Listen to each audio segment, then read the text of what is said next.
हाफिज नूरानी शेख चिल्ली की पुरानी मित्र थी। नारनूल कस्बे में उनका अच्छा व्यापार था, लेकिन उनकी बीवी नहीं थी। अपनी बड़ी हवेली में बेटे बहू के साथ रहते थे। बेटे का ब्याह हुआ 7 साल बीत गए थे, लेकिन उनकी कोई संतान नहीं थी। हाफिज साहब को हमेशा ये फिक्र लगी रहती, खानदान आगे कैसे बढ़ेगा। एक रोज उन्होंने शेख चिल्ली को एक खत लिखा और उससे इस मामले में राय मांगी। शेख चिल्ली कुरुक्षेत्र के पीर बाबा का मुरीद था और कोसों दूर रहने के बावजूद वो समय निकाल कर बीच बीच में वहाँ पर आते जाते रहता था। एक दिन वह हाफिज नूरानी के बेटे बहू को अपने साथ पीर बाबा के पास ले गया। वहाँ पीर बाबा ने मंत्र फूका और बहू को पानी पिलाया और साथ ही एक ताबीज उसकी बाजू पर बांध दिया। इसके बाद पीर बाबा बोले, अल्लाह ने चाहा तो इस साल आपकी मुराद जरूर पूरी होगी। पीर बाबा के ताबीज का असर हुआ और 1 साल के अंदर ही बहू के बेटा हुआ और हाफिज नूरानी दादा बन गए।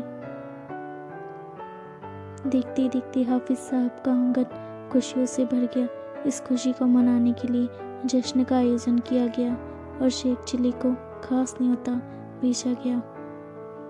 न्योता पाकर शेख चिल्ली बहुत खुश हुआ और उसने अपनी बेगम को जल्दी तैयार करने के लिए कहा।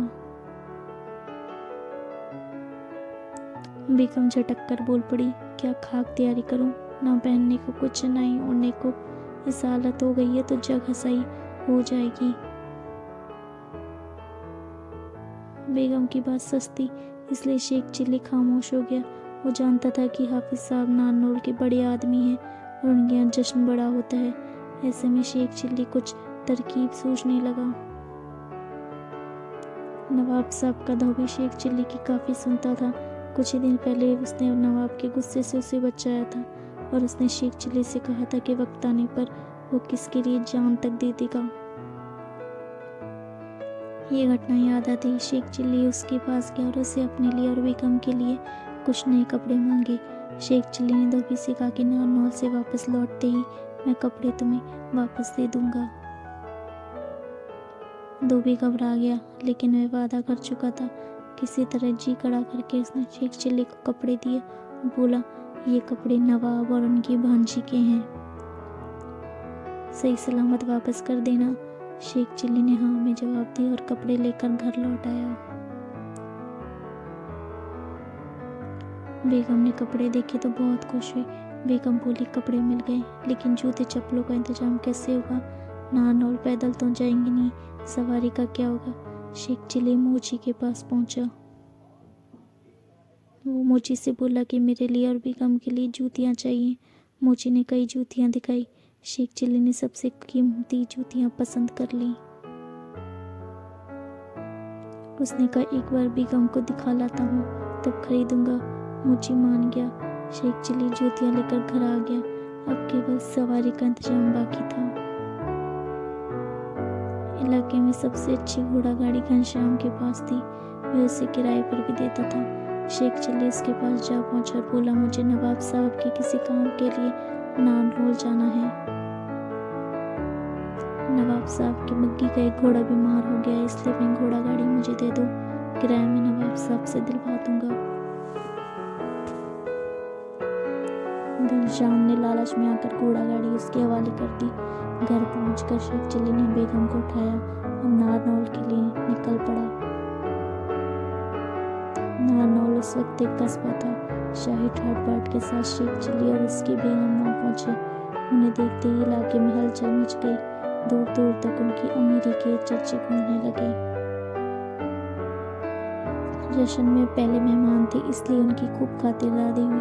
वहां से जाफरानी तंबाकू वाला हुक्का पेश किया गया। शेख चिल्ली यूं तो हुक्का पीना बहुत पहले से छोड़ चुका था, लेकिन यह मुफ्त का हुक्का पीकर वह भी कश पर कश लगाने लगा। तभी जश्न के मजे पर पानी फिर गया।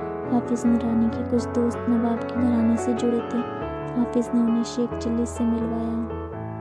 उन्होंने शेख चिल्ली के कपड़े पहचान लिए, लेकिन उस वक्त किसी ने कुछ कहा नहीं। पर शेख चिल्ली उनके बर्ताव से भाप गया था कि उसकी पोल खुल चुकी है। धीरे धीरे पूरे इलाके में फुसफुसाहट होने लगी, जिनकी भनक शेख चिल्ली को भी लगी। बस हुक्का पकड़े पकड़े भागे बेगम को खोजने।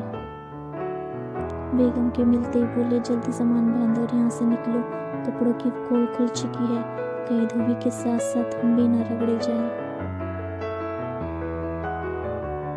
किसी तरह शेख चिल्ली और उसकी बेगम जश्न के बीच से जान बचाकर निकले और नाव डोल के बाहर आकर एकदम लिया। तभी बेगम तुनक कर बोल पड़ी, सत्यानाश उन निगोड़ों का जिन्होंने हमारे कपड़े पहचाने। अच्छा भला हम जश्न मना रहे थे, लेकिन सारा मजा किरकिरा हो गया। तब उसका ध्यान शाही हुक्के पर गया जिसे शेख चिल्ली ने अपने हाथ में पकड़ा हुआ था। बेगम बोली, ये हुक्का क्यों उठा लाए? रानी भाई से खोजते हुए बेकार हाय तो वो मच जाएंगे, लेकिन शेख चिल्ली तो इतने गुस्से में था जैसे अभी इन लोगों का मार खाएगा। बेगम की बात सुनते ही बोल पड़ा, मेरा बस चले तो मैं अभी के अभी उन सभी को फांसी पर चढ़ा दूं। भला नवाब और कपड़ों में क्या का नाम लिखा होता है, तो वैसे कपड़े कोई और नहीं पहन सकता। शेख चिल्ली बोला, काश मुझ पर अल्लाह का थोड़ा रहम हो जाए तो मैं इन सब को देख लूँगा। सबसे पहले नूरानी के जश्न में जाऊँगा और उन कमबख्तों को ऐसी नज़र से देखूँगा कि वे सिर तक पाँव तक शोला बन जाएंगे। इधर उधर भागते फिरेंगे और शोर मचा जाएगा। दूसरे लोगों से बचते फिरेंगे और उन पर पानी डालेंगे। इतने में बेगम बोल पड़ी, अगर वे भागते भागते जनान खाने में जा घुसे तो क्या होगा? वहाँ भी भगदड़ मच जाएगी। औरतें अपने को छुपाती फिरेंगी। बेगम तो चल भी फिर भी नहीं पाएंगी। ऐसे में उनकी जान कैसे बचेगी? देखते ही देखते वह सब कुछ खाक हो जाएगा।